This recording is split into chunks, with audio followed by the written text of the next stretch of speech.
Alain-Claude Bilibinzé, bonjour. Bonjour. Est-ce que ce n'est pas compliqué de faire campagne quand on a été le dernier Premier ministre d'un régime honni par une grande majorité de Gabonais ? Ça aurait pu être compliqué en effet, mais aujourd'hui les Gabonais constatent que tous ceux qui ont accompagné Omar Bongo, Ali Bongo, dans le cas du régime dit Bongo PDG, sont aujourd'hui avec le dirigeant de la transition. Il s'agit donc d'une continuité de ce régime que les Gabonais détestent et qu'ils voient aujourd'hui ressurgir derrière les traits du CTRI. Le CTRI est une esbrouffe, le CTRI a menti aux Gabonais et derrière le CTRI, il y a le PDG. Est-ce à dire que vous reniez votre propre passé et l'époque où vous avez été très longtemps dans les gouvernements d'Ali Bongo ? J'ai été 8 ans dans le gouvernement d'Ali Bongo, je ne renie rien de cela. J'ai reconnu qu'il y a eu des erreurs qui ont été commises. Ce que je refuse, c'est de continuer le même système. Or aujourd'hui, ce qui est en place, c'est la continuité du même système à tous les étages. Présidence de la République, institutions, gouvernement, gouvernance, c'est ce que j'appelle la République de copains, coquins et consanguins. Et je refuse cela. Alors, le président de la transition, Brice Clotaire Oligui Nguema, il promet un Gabon nouveau, où enfin les préoccupations sociales des Gabonais, notamment la santé, l'école, seront prises en compte. Qu'est-ce qui vous distingue du candidat Oligui Nguema ? C'est du vent ce qu'il dit. Aujourd'hui, les Gabonais souffrent. Depuis 19 mois, la santé s'est dégradée. Depuis 19 mois, les Gabonais n'ont plus accès au système de santé qui était en place. La CNAMGS ne rembourse plus les médicaments et le nombre de médicaments remboursés a baissé de 30%. Aujourd'hui, la santé coûte de plus en plus cher, la vie coûte cher et monsieur Oligui Nguema raconte ce qu'il veut.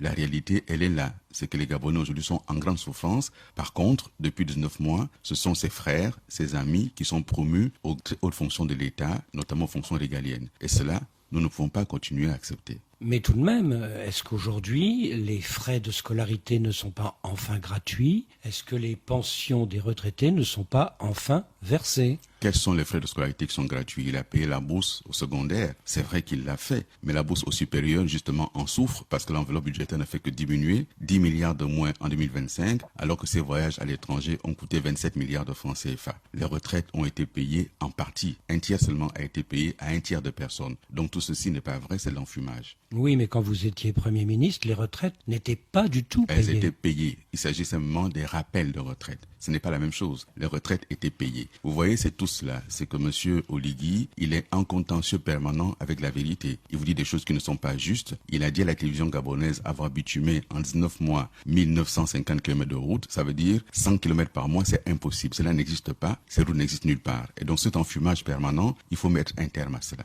Depuis le lancement de votre campagne, Alain-Claude Bilibinzé, vous réclamez un procès pour Sylvia et Nourdine Bongo, qui sont en prison depuis le 30 août 2023. Et apparemment, vous avez été entendu, puisqu'au micro de RFI et France 24, le président de la transition vient de déclarer que ces deux personnes auraient droit à un procès juste et équitable. Est-ce que vous êtes satisfait ? Ce que j'ai réclamé, c'est justement de faire en sorte que personne ne soit détenu illégalement sans aucun procès. Et j'ai indiqué que s'il n'y a rien contre eux, qu'on les libère. Si maintenant il y a des charges retenues contre eux, qu'il y ait un procès. Et je constate que le président de la transition connaît le dossier, puisqu'il en a parlé, il a donc accès au dossier, ce qui naturellement est une hérésie dans un état de droit. Mais vous êtes satisfait quand même qu'il ait dit qu'il y aura un procès ? J'attends de voir. Dans cette interview à RFI et France 24, le général Oligui Nguema précise que la justice gabonaise détient la preuve qu'après l'AVC d'Ali Bongo en 2018, son épouse s'est mise à signer un certain nombre de documents officiels à sa place.